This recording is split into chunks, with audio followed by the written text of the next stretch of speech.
탈출해서 중국에 오는 많은 탈북 여성들이 인신매매에 노출이 되어 있다는 거죠. 주문이 들어오는 거죠. 참 이쁘고 나이대가 이런 여자는 얼마큼 줄 거다. 노래방이나 뭐 술집 같은 데 가야 되죠. 한 70명 할 그 정도 옛날식으로 정도 갈 정도였어요. 완전 그 옛날 그 노예들 압송할 때 하듯이. 그렇죠. 와. 네. 북한의 여성 인권 어느 정도로 생각하길래 이런 뉴스가 나오는 걸까요?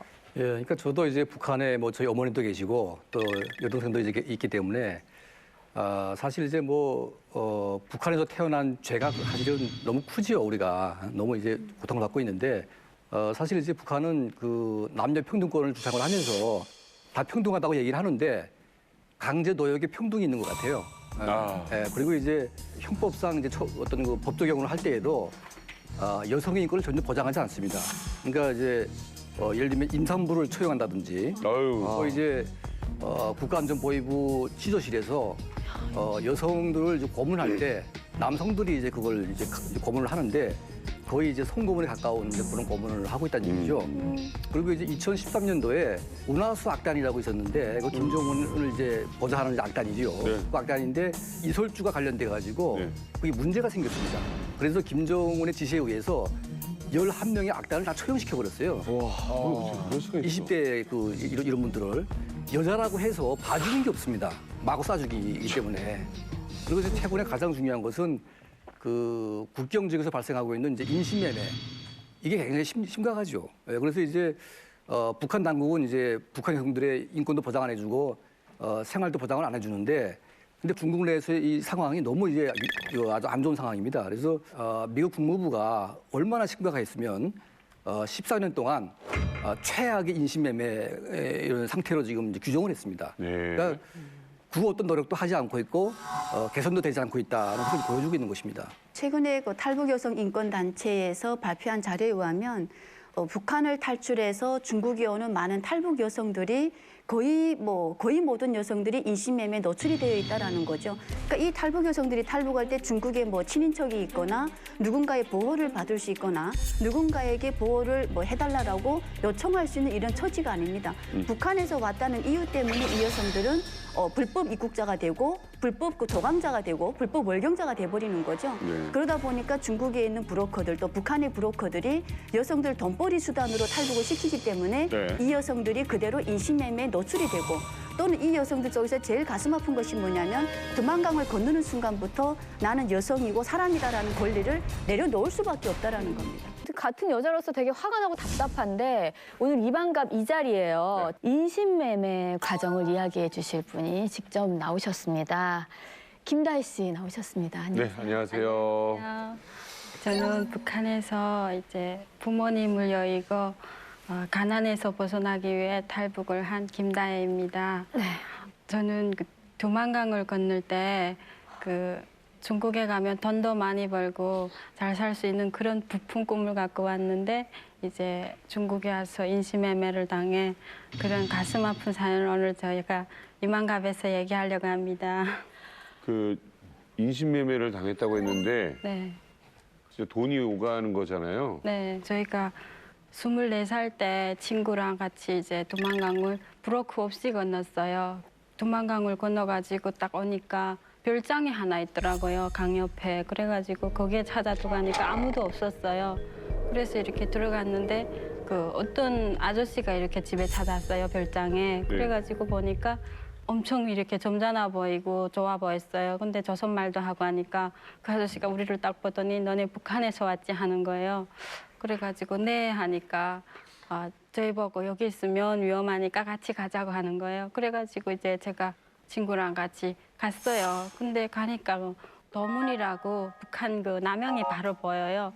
거기에 이렇게 갔는데 아파트에 들어가서 여기에 있으라는 거예요. 여기는 안전하다고 해가지고 들어갔더니 거기에 이제 여자 두 분이 더 계시는 거예요. 근데 보니까 우리는 그냥 여긴 중국이니까 말하지 말고 저분들은 중국 사람인가 보다 했는데 그분들도 똑같은 북한 사람이었어요. 그래가지고 거기에 이제 한 40일을 있었어요. 그랬는데 그 아저씨가 하러 오더니 너네 여기 계속 있다 나면 잡히고 돈도 벌어야 되지 않냐 해가지고 하나같이 우리 돈 벌어야 된다고 하니까 같이 가자는 거예요. 그래서 저희가 이제 5명이 아저씨 차 타고 떠났어요. 근데 차를 타고 가는데 그 중국 그 더문 쪽에는 조선굴도 있고 중국인데 남양이 앞에 그 북한 남양이 보이니까 여기가 아 그런 데구나 하고 생각을 하고 있었는데 이제 가다 보니까 한적굴만 있고 전혀 모르겠는 거예요. 그러더니 이제 우리를 인신매매해야 된다 그러는 거예요. 판다고. 두 길이 있는데 네. 이제 하나는 인신매매고 하나는 저희 보고 이제 그 노래방이나 뭐 술집 같은 데 가야 된다. 술집에 판다. 안 그럼 너네 북한 바로 잡혀간다는 거예요. 그래가지고 너무 놀라서 안 된다고 막 그러면서도 할 수 없이 이제 아저씨밖에 의지할 게 없는 거예요. 그래가지고 그냥 가기는 갔어요. 그 산동. 약점을 잡히니까 네. 다시 가면 죽을 것 같고. 아, 네. 북한 내부는 인신매매는 없습니다. 네. 거기는 그 불가능하고요. 근데 이제 북한과 마주한 이제 국경 지역에서 네.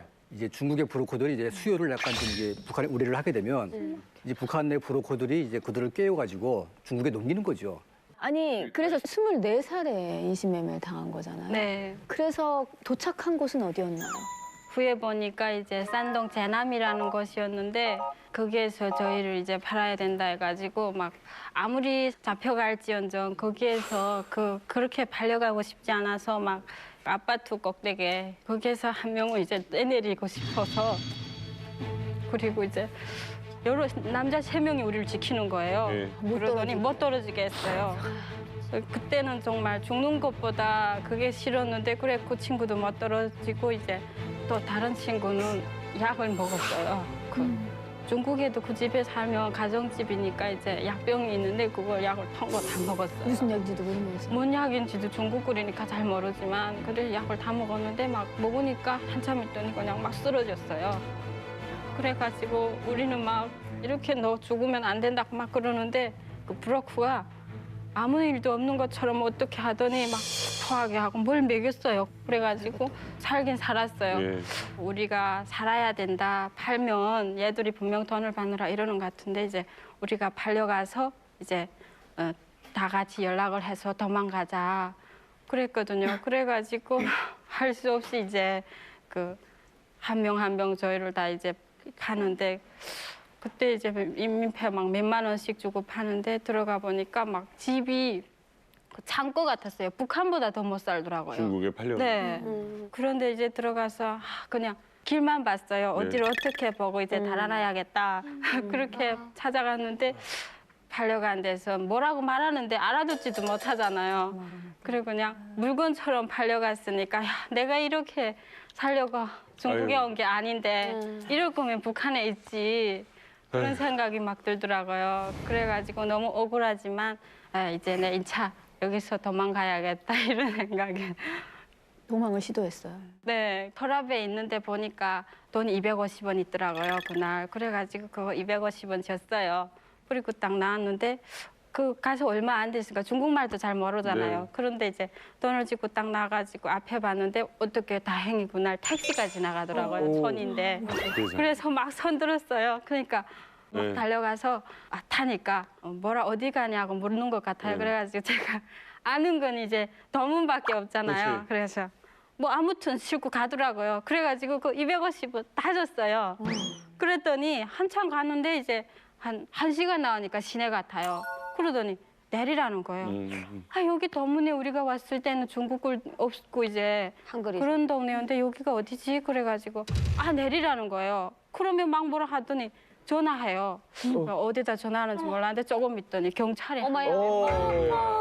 어마 세상. 근데 거기가 하도 천이고 이제 제남이라는 게 그런 데니까 경찰이 왔는데 사실 그때 무섭지 않더라고요. 나 이럴 거면 잡혀가 말지 이런 생각 들더라고요. 그래가지고 그런데 경찰이 딱 내리더니 이제 그 택시 보고 뭐 둘이 뭐라 하더니 가래요 택시를. 그러더니 저보고 차에 타래요 경찰차에. 한참 가더니 그 경찰서 엄청 크더라고요. 네. 그런데 딱 들어가더니 내리라는 거예요. 그래가지고 떨리고 잡혀가면 그 아프고 그런 걸 당연히 알지만 에이, 이럴 거면 잡혀가는 게 낫겠다고 있었는데 이제 오죽이나. 네, 근데 경찰이 한창 있더니 자기네끼리 나를 보면 계속 뭐라 하는 거예요.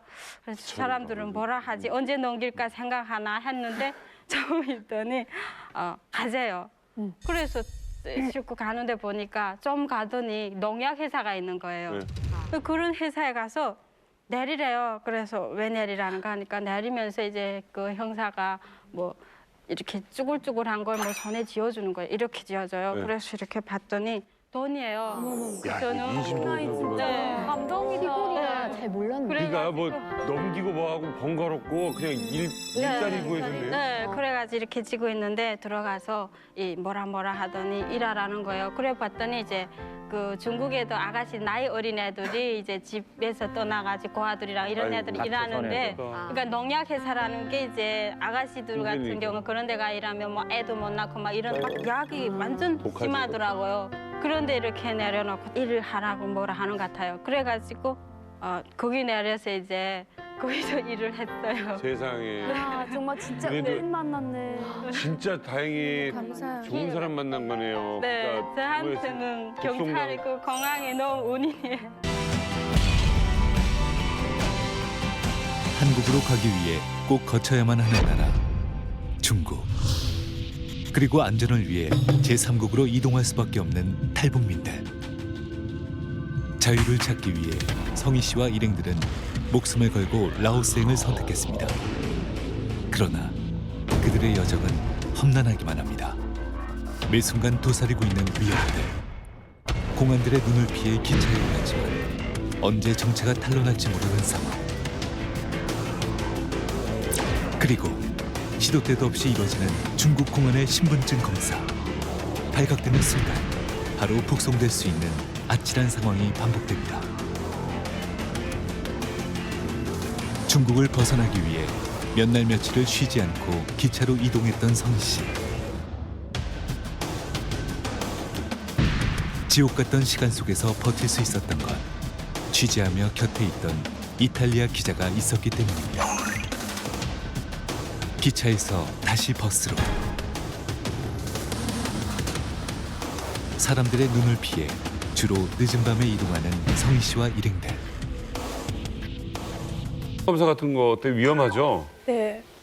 그때 신분증 검열을 하는데 저는 신분증이 그때 당시 한 37살로 됐거든요. 네. 가짜니까. 근데 저는 20대고 그러니까 이렇게 대조를 하면 엄청 차이가 났어요. 그때. 그러니까 이 신분증 검열하는데 그때는 그 이탈리아 기자는 카메라 그걸 밑에다 감추고 나는 그거하고 마주 앉았고 카메라를 보면서 어떻게 하지? 이걸 어떻게 하지? 이 사람이 오면 뭐라고 둘러대지? 했는데 이 사람이 신분증을 쥐자마자 계속 이러고 보는 거예요. 지금 여기 봤다. 그러니까 너무 당황한 나머지 아무 생각도 안 나고 그 사람 손부터 쟀어요. 신분증 쥐고 있는 거 손을 뚝 잡고 네, 여기서 화장실이 너무 마려운데 좀 도와달라. 나 지금 당장 나갈 것 같다고 막 그랬어요. 그러니까 이 사람 쑥 웃던 게 여기 군부대라 3인이 들어갈 수가 없다는 거예요. 그러면서 그래도 나는 할 수 없다. 여기서 내 너무 급한데 도와달라 좀. 그래서 내가 도와달라고 하는 거지 않나 하니까 이 사람 신분증을 돌려주면서 이 사람이 쑥 웃던 게 빨리 가라고 이렇게 돼서 다행히 뭐 신분증 검열에서 무사히 넘겼던 것 같아요. 굉장히 재치 있게 네. 넘어갔다. 이탈리아 사람하고 같이 있어서 좀 검문을 덜하고 이런 건 없어요? 아, 그래 있었어요. 쿤밍 쪽에 도착하는데 우리 호텔에 료관에서 이틀 동안 묵었는데 그때 당시 다른 지역 사람들이 그 쿤밍 쪽에 오면은 삼국을 걸쳐가 거기 딱 그 라오스하고 경계선이잖아요. 쿤밍 쪽에. 그러니까 매일 그 저녁마다 계속 그 보안원들이 공항국에서 오는 거예요. 숙박 금요로 이렇게 매일 오면서 그러니까 나 그 이탈리아 기자가 암만 해도 안 되겠다. 너네 방에서 나오나 이렇게 해갖고 우리 둘이다가 이탈리아 기자 방에 합쳐 있었어요. 합쳐 있으니까 사람들이 신분증 검열 오면은 기자들이 먼저 나가갖고 관광객이라고 다 그랬거든요. 그러면서 그 사람들 돌려보내고 막 이렇게 해갖고 그래 그분들이 많이 도와줬어요. 위험할 때마다. 저는 뭐 탈북할 생각은 원래 하나도 없었댔어요. 그때 2012년도 12월 달에 아버지가 돌아가시고 그다음에 집이 이렇게 못 살게 되고 완전히 거꾸로져 갖고 했는데 아빠가 살아계셨을 때 이렇게 중국하고 무역 거래를 하면서 통나무를 실어내가고 대신 차를 받아들이고 그런 일을 책임자를 했거든요. 근데 할머니 반대로 너가 그 일을 계속하다가 이제 꼭 끝에는 일이 터질 것 같으니 내 예감이 나쁘니까 그만둬라 해서 아빠가 그만뒀는데 아빠가 그만둬서 몇 개월 후에 그 회사가 망해갖고 빚을 안게 됐거든요. 그러니까 그 도당 조직 비서가 그 전에 일하던 사람을 찾아라 이렇게 해갖고 아빠를 불러들여가서 이 빚만 갚아주면은 우리한테다 집을 새 집을 주고 좋은 집을 주겠으니까 그걸 계약으로 네가 이 회사를 다시 살려라 하니까 아빠가 거기 들어가서리 빚을 물어주는데 모자란다니까 우리 집까지 팔아서 우리가 그 공장 기업소 경비실에 들어갔어요. 자그마한 경비실에. 그러니까 집도 없이 경비실에서 살한 거예요. 그래 2년만 참으면 집을 좋은 거 주겠다 하니까 2년만 참자 하던 어간에 아빠가 훌 돌아가신 거예요. 돌아가시니까 이 사람들이 언제 그랬던가 싶어 자기네는 모른다는 식으로 발뺌을 하는 거예요. 근데 국토사업소에 와서 이 집을 내놓으라는 거예요. 그러면서 너 내일까지 안 나가면 이 까떠 가지고 와서 그 이 푸는 거 있잖아요. 허물어 버리겠다고 그러는 거예요. 그러니까 엄마하고 나랑 지금 당황해서 우리는 어떻게 할까? 엄마 이제는 우리 이제 여기서 쫓겨나면 어떻게 살아야 돼 하니까 엄마가 가만히 이러고 있던 게 차라리 우리 죽는 게 그만이다 이러는 거예요. 그래 엄마 나 그렇게는 못 주겠다 해갖고 이제처럼 이소를 100알 먹고 잠자는 수면제를 50알 먹었어요. 근데 엄마는 약 반응이 천천히 오고 나는 푹 꼬꾸라졌는데 엄마가 내가 먼저 꼬꾸라지니까 그걸 딸이 쓰러지는 거 보니까 당황한 거예요. 옆집에다가 살려달라고 나는 괜찮은데 내 자식만 좀 살려달라고 막 빌었대요. 그러니까 공장 사람들이 와갖고 이렇게 시체가 돼갖고 나는 막 쓰러져 일어 못 나는 데다 이렇게 자동차가 없으니까 구르막군에다 해서 둘이를 싣고서 병원에 내려갔는데 엄마는 7일 만에 객견하고 좀 보름 만에 객견했어요. 그다음에 눈을 턱 떴는데 보름 동안 먹지 못하고 주사 여독으로 살았는데 혀가 꼬부라져갖고 굳어갖고 이 안으로 말에 들어가 말을 제대로 못했어요. 그다음에 턱 일어섰는데 이렇게 앞이 보이지 않아서 한쪽을 계속 이렇게 술 취한 사람처럼 막 이렇게 걸는데 턱 눈을 뜨니까 생각나는 게 이제는 우리 어디가 살지? 이제는 내가 어디다 발 붙여야지 이 생각이 턱 나갖고 그때 어떤 여자가 쓱 나한테 다가오는 거예요. 그러던 게 옆에 와서 아줌이 너 여기서 암만 그랬대야 소용없다. 앞만 봐도 여기 있어서 락이 없을 것 같은데 중국에 안 가겠냐고 이러는 거예요. 그러니까 그때 황당한 상태고 그다음에 막 약 먹은 정신에 아무 생각 없는 상태에서 중국 가겠어요. 그러니까 그때 당시 지푸라기라도 찾고 싶었던 상태니까 그 여자를 따라갖고 와갖고 그 위원 쪽에서 하룻밤 자고 그다음에 그날 밤으로 저리 강을 넘었거든요. 근데 그때 당시도 약 기운이 퍼져갖고 아직도 뭐 차린 상태인데 침양 쪽에다 팔아놓은 거예요. 그래 또 거기 팔려갔어요.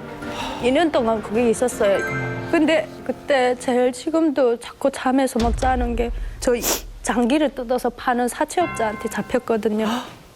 근데 그때 당시는 제가 신분증도 없고 뭐 그런 상태라 나를 죽여서 콩팥을 떼내고 죽여도 누구 하나 나를 보살펴줄 사람도 없고 찾아줄 사람도 없는 거예요. 근데 저를 팔아먹겠다고 중국말을 알아들었는데 콩팥이 얼마고 막 이러는 거예요.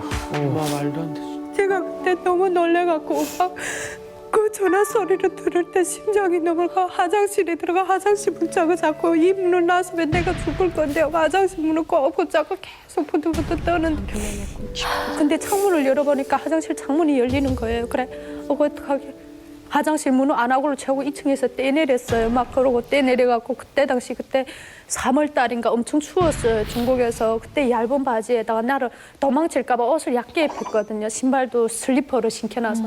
그래갖고 그 2층에서 떨어져갖고 막 뛰어갖고 아문 집에 그 매점 마트 하는 집에 막 들어가서 살려주세요 하고서 중국말로 쭈밍아 하면 막 그랬는데 내보고 도끼를 쥐고 나왔던 게 나가라고 막 이러는 거예요 지금. 그러니까 그걸 보고 또 뛰어나와갖고 그다음에 찾아온 게 이제처럼 옥수수 더미 있잖아요. 그때 겨울에 그 밑에 막 파헤치고 그 안에 들어갔어요. 제가 뜩 들어갔는데 들어가서 그 안에 들어가 부들부들 떨며 누워 생각하는 게 내가 여기서 나가면 죽겠지. 이 생각에 아무 생각도 안 나는 거예요.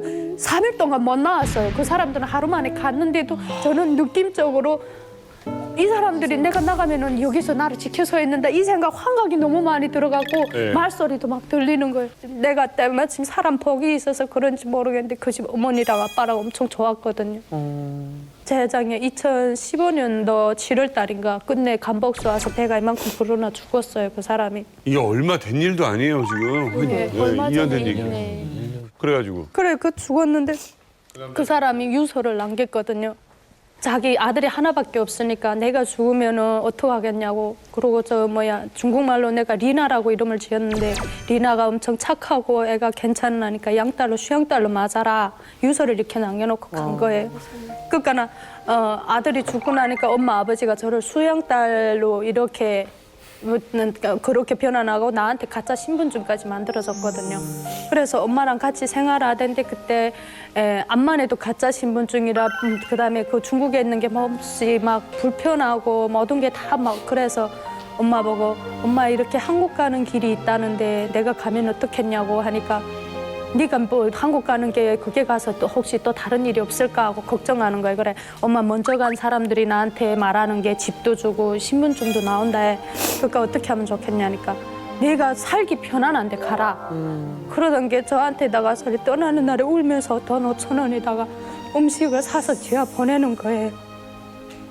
그래 그 어머니 덕에 제 한국까지 들어오게 된 것 같아요. 어떡해. 너무 그 어머니 너무 착하다. 쿤밍하고 그다음에 라오스로 걸쳐서 왔는데 그때 다행히 이탈리아 기자랑 같이 동행해갖고 그 이탈리아 기자는 어떻게 해서 함께 하게 된 거예요? 그 한국에 오게 된 선에 그 목사님이 암만 해도 그분들하고 같이 동행하면은 좀 쉽지 않을까 해서 그분들을 보내주셨더라고요. 이 사람을 판다는 표현을 써서 지금 말씀하시지만 얼마에 팔려간다는 거예요, 도대체? 그때는 중국 돈으로 내가 16,000원에 팔렸어요. 16,000원이면 얼마예요? 한국 돈으로 하면? 한국 돈으로 한 300만 원. 300만 원에 사람을 넘기는 거예요? 이게 지금 현재 있는 세상에 있는 일이라는 거죠? 네. 이게 대한민국 땅 바로 위에서 어떻게 탈북을 하게 되신 거예요? 저는 양강도 허프농장에서 일했습니다. 네. 앉아 이렇게 쉬는데 웬 여자가 젊은 여자가 엄마는 왜 이 좋은 딸들 데리고 이렇게 고생을 합니까? 저 중국이 눈앞에 있는데 딸들을 중국이 보내서라도 돈이라도 넘겨보내서 방조받기 살지 왜 이렇게 삽니까? 예. 내가 그때 머리가 텄습니다. 그렇게 하고서 야 어떡하게 너네 내가 같이 있는 너 둘이라도 먼저 살아야지. 그래서 셋째 딸을 먼저 중국으로 넘겨보내고 돈을 벌어서 우리 한 1년 눈에 지금 갖고 서울 가서 돈을 벌어가지고 오자. 예. 그래서 셋째 딸을 먼저 들여보내고 그다음에 내가 두 번째를 5월 달에 이 맏딸을 데리고 중국으로 넘어갔어요. 넘어오니까 셋째가 어디 간지 없어요. 그래 부럽고 셋째가 어디 갔는가 하니까 셋째를 좋은 데 보내줬다. 뭐야? 좋은 데 보내줬다니 어디를 보내줬는가 하니까 좋은 남자 니다 보내줬다는 게 그다음에 나는 어떻게 하면 좋니? 그래 어떡하자는 게 우리를 어떡하자 그러니까 하니까 그놈아 여기 들어왔다가 그냥 가겠습니까? 그래도 남자를 얻어서 사는 게 좋지. 어이없다. 북한에 나가면 배고픈데. 셋째가 먼저 팔려갔어요. 그다음에 내가 둘이 들어왔는데 이 브로커가 이 맏딸을 데리고 저기 내가 같이 어디 좀 같이 나가자고. 그래 나는 데리고 어디 상점이나 구경시키는가 했더니 데리고 남자 몰라 지금 데리고 댕긴 길이 됐다는 게란 말이에요. 둘째 나를 훌 빼서리 나를 어디 가자고 궁금한 하나도 모르니까요. 그러니까 어디를 가자 하니까 나는 또 좋은 데를 가는 가구들이 따라 나섰는데 저 밤에 그서 끝이 없이 차를 몰고 가더니만 싼동에 어디다가 더 부려놨단 말이야. 그래 딸 두르고서 그렇게 해서 하다 나에 나도 그저 다 팔리고 산지사박 얻어줬어요.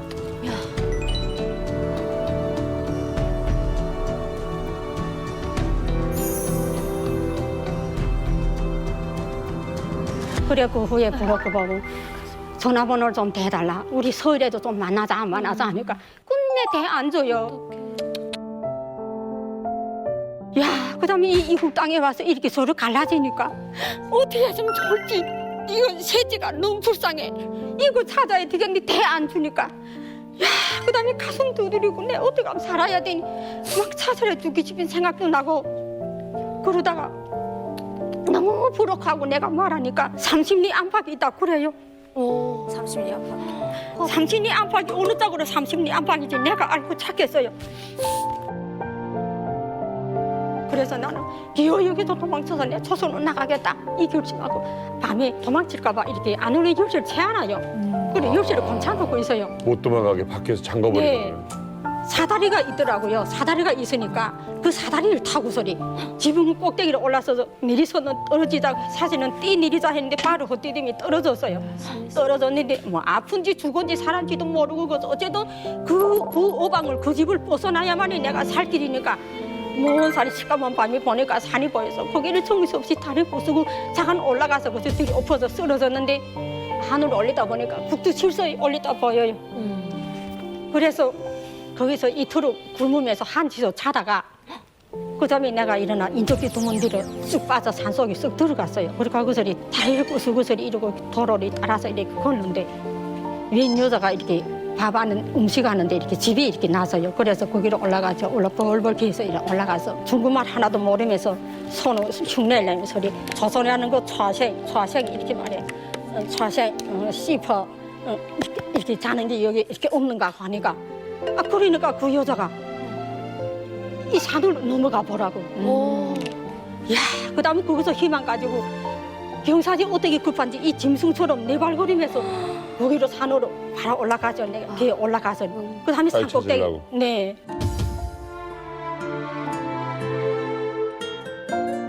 그래 턱 내리다 보니까 아니 갈서나 이 말들이 이렇게 골짝몰짝마다 있어요. 그래 내려가서 또 이제처럼 서서히 씹어 이렇게 하는 게 여기 이렇게 사는 게 없는가 이렇게 하니까 말 알아들어요. 그런데 너무 속이 타고 너무 답답해서 막 진정 못해서 또 나갔다 들어갔다 하는데 나가는 길이 예. 맞다리가 집 앞에서 맞바다 지금 척 나오는 길에 내가 턱 맞다 들었다. 어머나 무슨 세상에.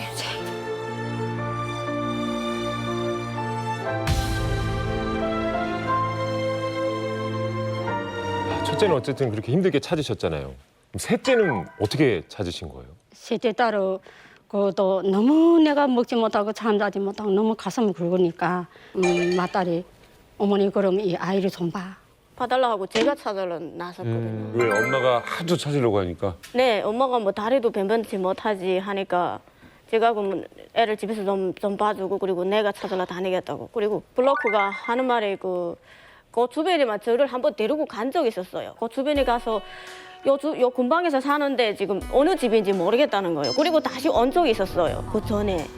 그래가지고 그 주변을 그 근방을 알았으니까 제가 장마당 같은 데는 흔히 나오겠지. 공공장소 같은데 그런 데는 흔히 뭐 장볼라도 나올 수 있으니까 거기를 계속 가가지고 그 정문에서 또 어떤 때는 지키기도 하고 들어오는 거 없나 사람 오는 것마다 또 지키기도 하고 그랬어요.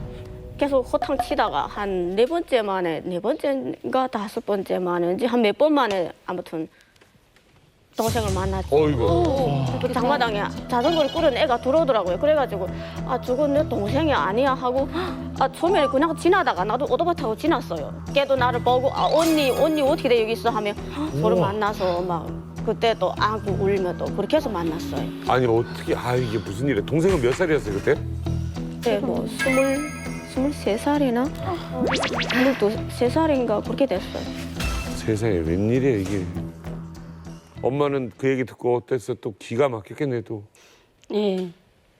그래서 엄마한테 연락하고 동생 찾았다고 연락했어요.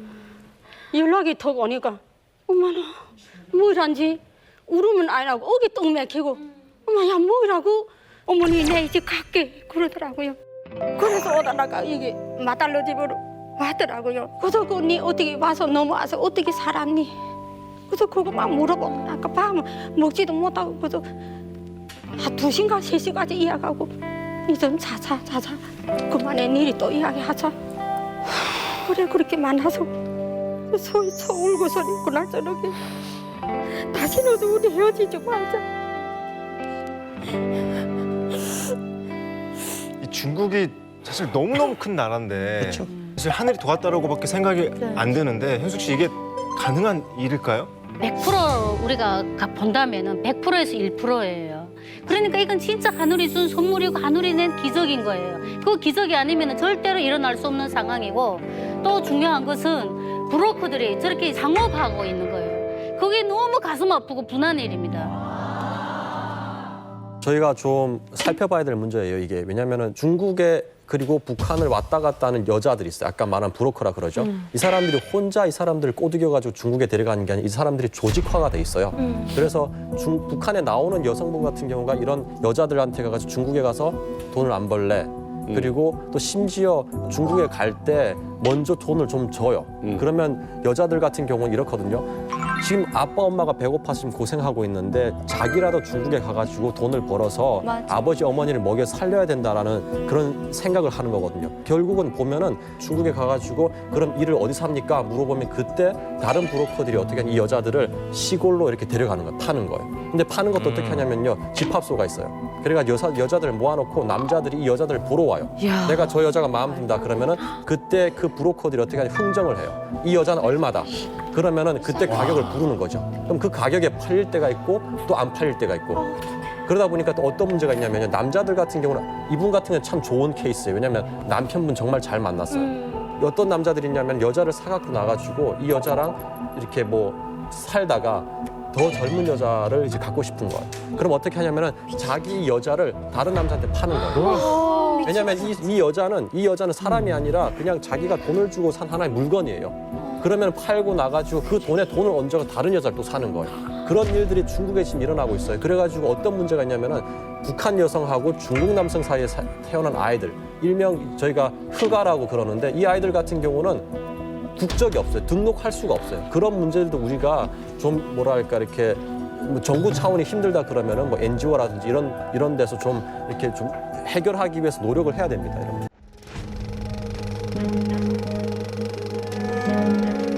70단을 가만히 팔려왔단 말인데 팔려와서 이렇게 눈물 흘리며 이렇게 10년 남아 이렇게 살았습니다. 그래 살면서도 죽지 못해서 죽자고 서 약도 먹기도 하고 어쨌든 그랬습니다. 그러면서 그래서 아이도 낳고 이렇게 삽니다. 어머. 눈도 잘 못 보고 어떻게 귀가 잘 듣지 못하고 제가 이 어떻게 말하면 기억력이 좀 없습니다. 저는 기억력이라는 게 그러니까는 오로지 발달한 건 한 군데밖에 없어. 미치겠어 내가. 속상합니다. 아니 이게 말이 결혼이지 정말 강제로 팔려간 거나 그럼요. 마찬가지잖아요. 근데 정말 저도 중국에서 한 5년 정도 살면서 주변에서 팔려온 여성들을 많이 보긴 했는데 남편은 정해져 있는데 매일 저녁 들어가는 남자들이 다른 거예요. 돈은 한 명밖에 구해올 수 있는 돈밖에는 없어요. 근데 형제가 여럿이 되다 보니까 그 한 여자를 사옴으로써 모든 사람의 욕구를 그 한 여자한테 해결해야 되는 거예요.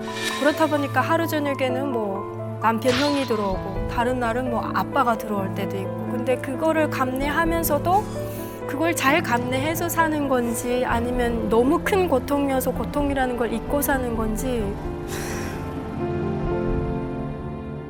저 중국에서 제 딸을 두 딸을 데리고 있을 때 한쪽 사람들 대놓고 얘기를 해요. 국적이 없으니까 애를 팔라고. 너네가 여기서 키우지 못하지 않냐. 예, 근데 사실 이렇게 북한에서 넘어올 때는 중국에서라도 잘 먹고 잘 살자고 사실 넘어왔는데 한국에 오자고서는 우리는 세뇌 교육이 있다 보니까 없잖아요. 근데 솔직히 이 애들을 제가 북한에서 주사 잘못 맞아갖고 애가 죽었어요. 우리 시은이 우애 애가 북한에서. 그래서 드라마 보고 이 애가 임신됐으니까 또다시 죽일 것 같아서 그래서 사실은 탈북하게 됐고 경로는 그렇게 됐는데 중국에서마저까지 국적을 없이 팔라고 하니까 엄마로서의 뭐 이게 인생이 끝이 나는 것 같더라고요. 그래서 한국행을 우리가 선택을 했던 겁니다. 한국행을 선택하지 못한 채 중국에서 살고 있는 여성들 굉장히 많습니다. 빨리 다 구출하고 싶은 마음인데 제가 만난 또 인신매매 피해 여성은 그 증언이 더욱더 충격적입니다. 매우 불편한 진실들이 있는데 마음의 준비를 좀 하고 계셔야 될 것 같습니다.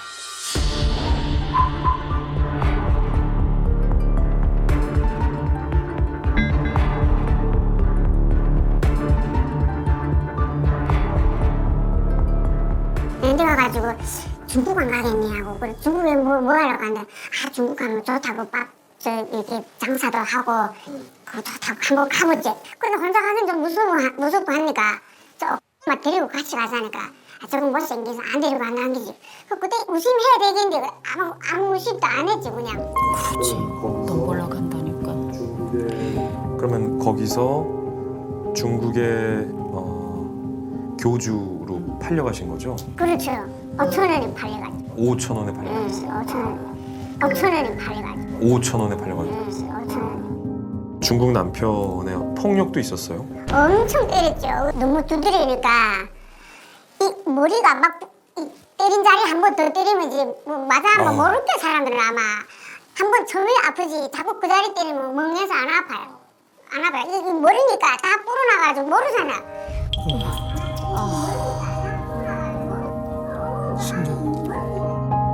남편이 왜 때렸나요? 정신이 나 그냥 때린다니까. 제 생각이 어떠한 그냥 때려. 어느 날에 내가 그 교회에서 우리 김치하고 저녁에 이제 퇴근하다가 그 김치가 다 날라지고 딱 들어오는데 집에 안 들어가 막 난리인 거야. 그 수업에 와서 5층에 올라가고 주인이 이러면서 중간에 차라리 마사대도 그냥 들어가야 돼. 그 들어가니까 어째 이제 왔냐 어디가 있다 이제 왔냐고 문 탁 미닫이 열더니 그다 나무태기 받쳐놓고 들어가 패기 시작하는데 그때 이제 머리가 이제 막 빵빵빵빵 다 불어나죠. 아주 그 좁은 공간에다 다 두드려 패니 머리가 만져보니까 내 머리 아예 다 물렁물렁해. 막 당장 터질 직전이야 막.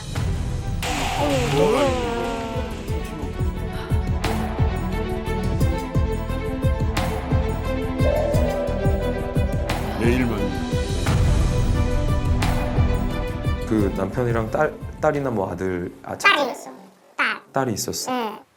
딸은 엄마가 맞고 학대당하는 모습을 다 맞죠. 예. 그러니까 이제 지금도 저 엄마랑 결혼 안 할 거라고 아빠 같은 사람 만나서 결혼 안 하겠다고. 왜 맞고 있어? 같이 때리지. 아, 진짜 짜증나. 같이 못 때려. 아, 그럼 죽지. 딸 데리고 도망친 적은 없었나요? 그때 아마 일곱 달 됐을까 그때 뭐 아직 돌 걸어다니지 걸어도 못 다니니까 어버지 울고 밤에 나가서 그냥 가 두드리면 울고 막 바깥에 나가 울고 또 들어오고 그랬었죠. 그때 시간이만 그렇게. 탈출하려는 엄두 자체를 못 내신 거군요. 왜 그러냐면 내가 가다가 딸이 죽거나 내 죽거나 둘 중에 누구 남잖아요. 그 아픈 거 못 보겠더라고. 그래서 차라리 내가 숨부터 한국 가면 내 널 데리러 오케이 그래가지고 내 맘 먼저 왔죠.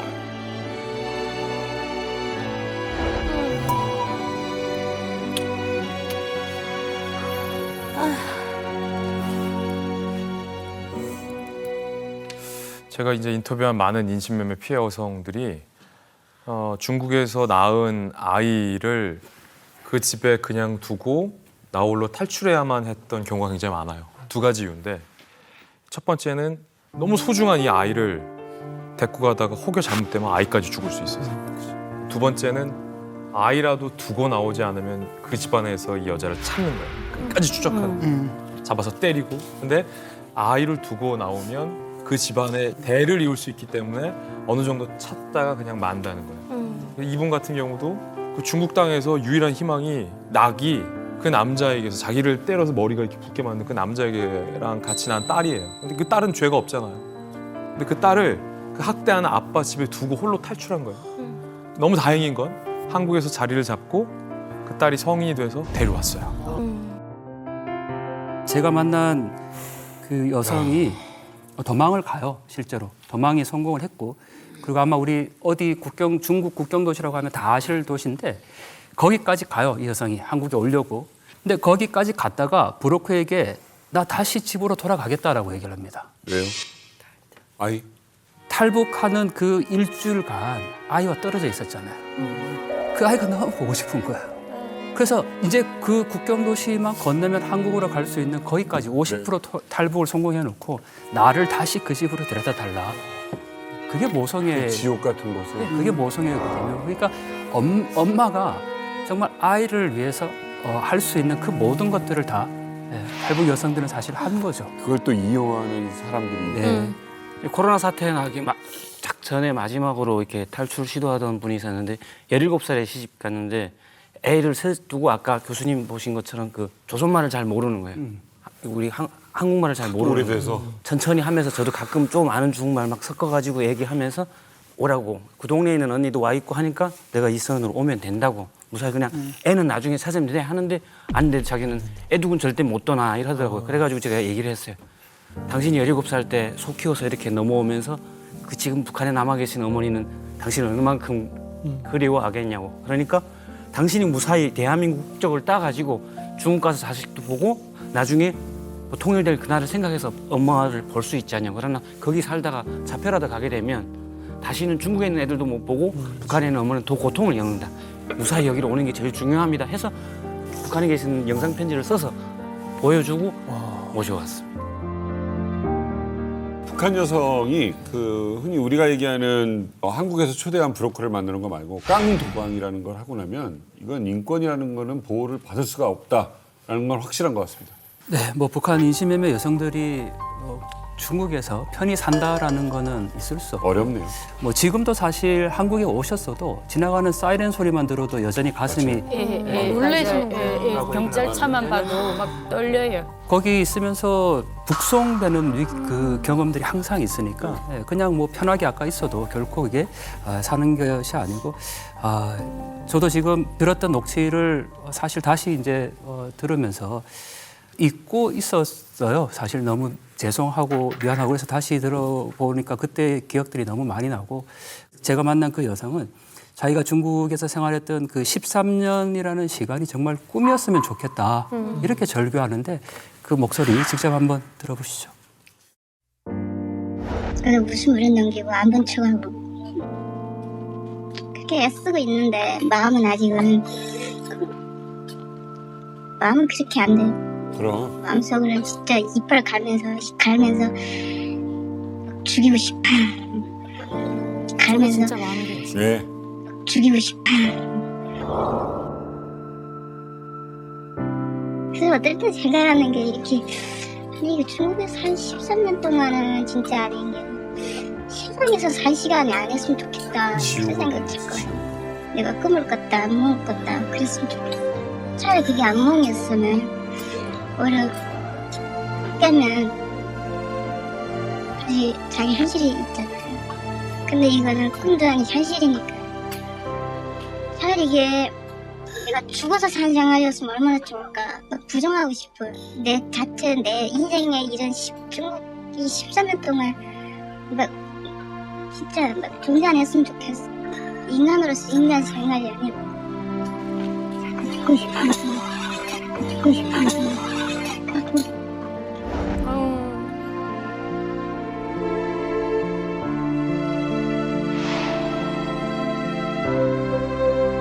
절대 그러시면 안 됩니다.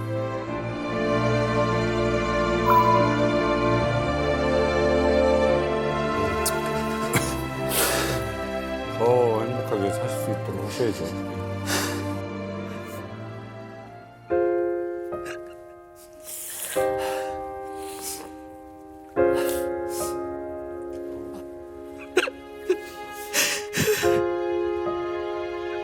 강 교수님은 지금 사실 수없이 많이 다니셨거든요. 지금 왜 눈물이 나시는지 좀 여쭤보겠습니다.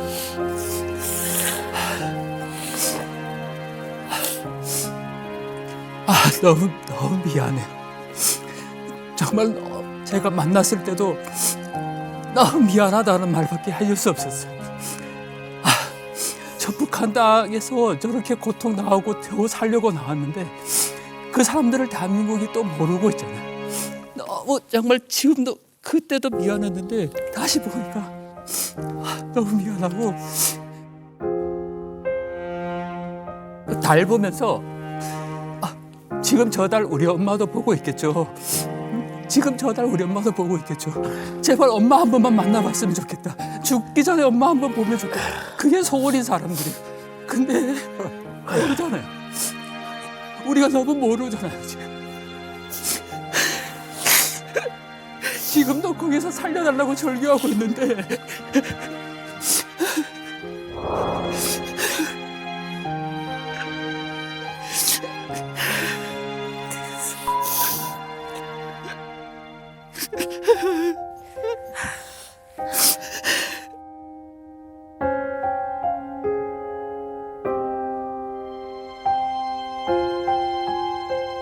지금 이런 일은 계속 이어지고 있는데 어떻게 하는 게 최선의 방법입니까?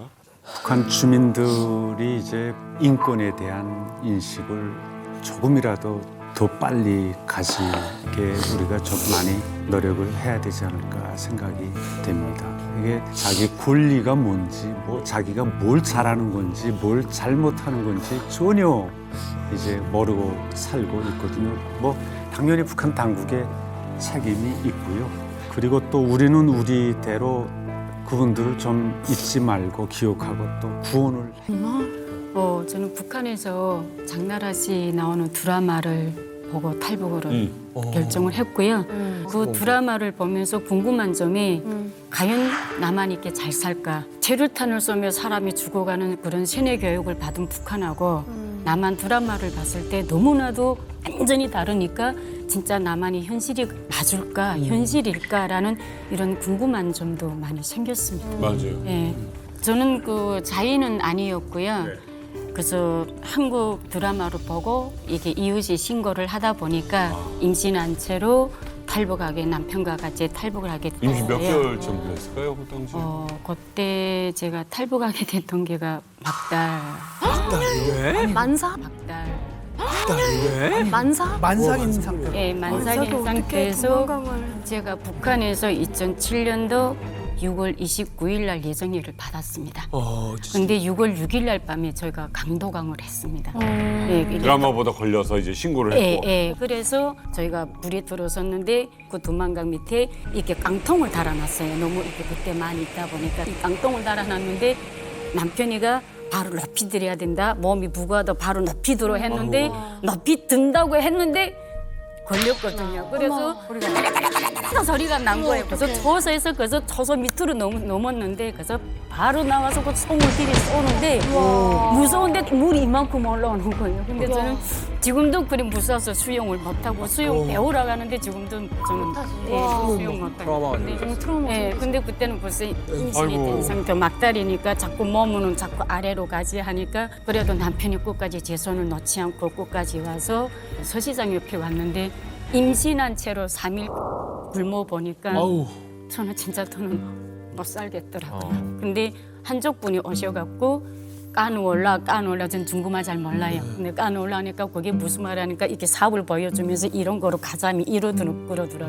그래서 간 게 영길 대암 돼지 목장에 갔습니다. 근데 솔직히 밥도 요만큼 주지 뭐 남자들 다 나가 일하는데 저는 밥도 제대로 못 먹고 눈치가 보이니까 거기서 산나무를 캐다가 서시장에 내려와서 시장에 내려와서 파는 일을 했었거든요. 근데 팔면서 한 여자가 저한테 다가오더니 제가 이 나무로 다 살 테니 돈은 못 가져왔으니까 집에 좀 가자는 거예요. 그래서 저는 그때만 해도 내가 또 임신이 누가 언니가 뭐 잡아가겠냐 그런 식으로 그래서 돈을 주겠지 하고 따라갔는데 그 집이가 인신매매라던 브로커 집이었던 거예요. 아니 만삭의 임신부를? 예. 저는 반려가도 한 사람이잖아요. 네. 근데 두 사람이 몫이가 되잖아요. 이해가 돼요. 임신부를 그렇게 본다고요? 예. 그러니까 한 사람 몫이지만은 제 안에 3명이 하나 또 있으니까 두 사람 몫이니까 한 사람 팔지만은 상대방한테서는 두 사람이 몫을 받는 거예요. 돈을 더 달라. 예. 그때 내가 팔려간 것이 말을 못하는 버버리 집으로 갔었습니다. 예. 그래 그 버버리 집으로 일단 팔려가니까 이제부터는 저는 감옥 생활이죠. 자기네가 바깥에 나가면 바깥에 문을 잠그고 가고 도망칠 것 같아서 그런데다가 임신한 채도 계속 끊이게 일을 시키지. 예. 근데 밤에 자다가 덮치는 거예요, 저를. 그래갖고 그때 도망쳤거든요. 맨발로 아마 제가 비어진 자리가 있을 거예요. 피를 흘리면서 제가 도망쳤거든요. 근데 도망쳐서 가다 나니까 한글로 이게 버스 이게 이름 적힌 게 있더라고요. 그래서 제가 무작정 그 버스에 올랐던 거죠. 그 버스에 올라서 무작정 올라갔는데 양수가 터지고 아이고. 통증이 오기 시작을 하는 거예요. 근데 저는 아무것도 없는 상황이었거든요. 진짜 아무것도 없었어요. 근데 마침 그 버스 승객 안에 이게 승객분이 여자분이 대다수가 많았었어요. 그래서 거기다가 비닐바마 까고 남자들 앞에다가 다 보내고 일단 나왔는데 울어야 되는데 울지 않는 거예요. 버스에서 아이를 낳으신 거예요? 예, 예. 그래서 어머나 야 울어야 되는데 야 어찌 울지 못하지 야 죽었는가 그래서 내 생각에는 그것밖에 없는 거죠. 근데 가다 나니까 어느 병원에 들어갔었어요. 예, 병원에 들어갔는데 그 의사님이 오시니까 애가 탯줄을 3바퀴 다 이렇게 감았대요. 탯줄을 3바퀴 다 이렇게 감았대요. 목에다가. 예, 그래도 애가 목숨이 살아 있다고. 거기 안도의 숨이 나가는 거예요. 그래서 제가 그때 병원에 가서 다 수술해갖고 그때 쌍둥이였거든요. 쌍둥이요? 예, 태반 하나 또 있다는 거예요. 와. 한국 같으면 이게 해서 절개를 해서 수술을 했을 텐데 저는 아예 그건 또 못하고 모르고. 거의 아예 그래서 깡짤로 해서 뜯어내서 그 태반을 다 뜯어낸 거예요.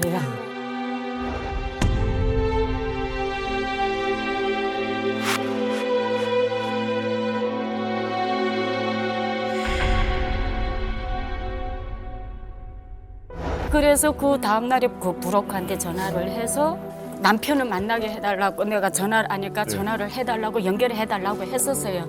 안 된대요. 왜 안 되냐 하니까 네가 그냥 고집 부리면 나를 신고를 하겠대요. 그럼 이제 애기 공방 난 애는 어떻게 합니까? 그래서 오직 내 머릿속엔 이 애를 데리고 어떻게나 나는 남편을 만날 것이다. 오직 이 목표를 하나 가지고 그러면 남편하고 연락할 수 있는 이 연길 시내에다가 가깝게만 좀 언니가 보내달라 했었어요. 제가 부탁은 했었어요. 근데 알았다고 한 것이 어디를 보냈냐? 저를 쌍둥으로 보낸 거예요. 또 판 거예요? 네, 저를 또 판 거예요. 아기 낳은 사람을요? 네, 한 달 20일 만에. 그래서 제가 받아준 사람이 탈북민 여자였습니다. 네, 같은 탈북민이라고 해도 자기도 달려가서 그 사람하고 살지만은 이혼이나고 설사하고 그렇게 알았습니다, 제가. 예. 그러면서도 병원에 가 진료도 못 받았고 바깥 출입도 못 하고 그 집안 안에 돼지 새끼 낳는 그 돼지 우리의 청소에 집안 안에 온갖 것 이런 제가 다 해야 되는 거예요. 그냥 일하는 사람으로 끌려간 거네요? 예, 근데 애를 뜯어서 팔자는 거예요. 우리 시연이를 팔겠다는 거예요. 그다음 내가 그랬지. 아기를 팔겠다. 예. 엄마 사람 새끼냐고. 어떻게 엄마도 북한이 새끼도 있는데 새끼를 어떻게 파냐고. 아 너도 그럼 내가 받아온 값이 있는데 내가 어떻게 이게 돈을 어떻게 해야 되냐. 근데 제가 진짜 그 애를 지키느라고 진짜 모슴질하면서 정말 협박을 한 거예요, 협박을. 예.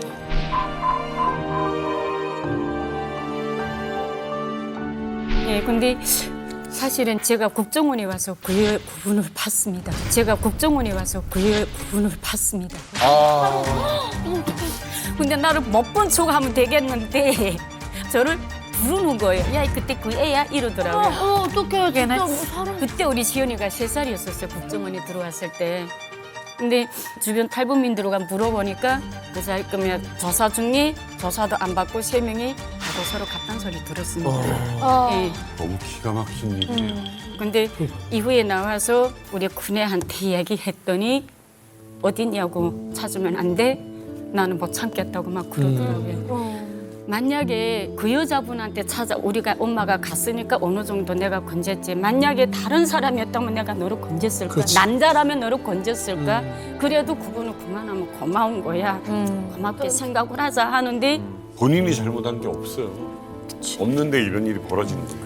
아까부터 자꾸 좀 하시는 얘기들 중에 미안해하지 않으셨으면 좋겠는 게 뭐냐면 그 집에서 돈을 지불했으니 내가 그 돈값을 해줘야 되지 않느냐. 그게 제가 생각했던 일종의 가스라이팅이죠. 내가 원해서 한 거래가 아니고요. 내가 중심인 거래도 아니에요. 자기들끼리 마음대로 해놓은 거래고 당신을 사오는데 내가 돈을 썼으니까 돈값을 해라라고 피해자에게 그걸 이야기한다는데 그걸 마치 내가 잘못해서 그 사람이 돈을 손해보게 해준 것처럼 기분을 잡고 그렇게 생각을 만들어 놓고선 그걸 가지고 이 사람들을 꼼짝하지 못하게 한다고 하는데 여러분들은 죄가 없어요. 그 사람들 자기들끼리 불법을 저지른 거지 내가 그 사람들한테 내 몸값이 얼마라고 이야기한 것도 아니고 거기에 대해서 절대 미안해하면 안 될 것 같고 얼마나 살 수가 없으면 그런 결정을 했겠냐고.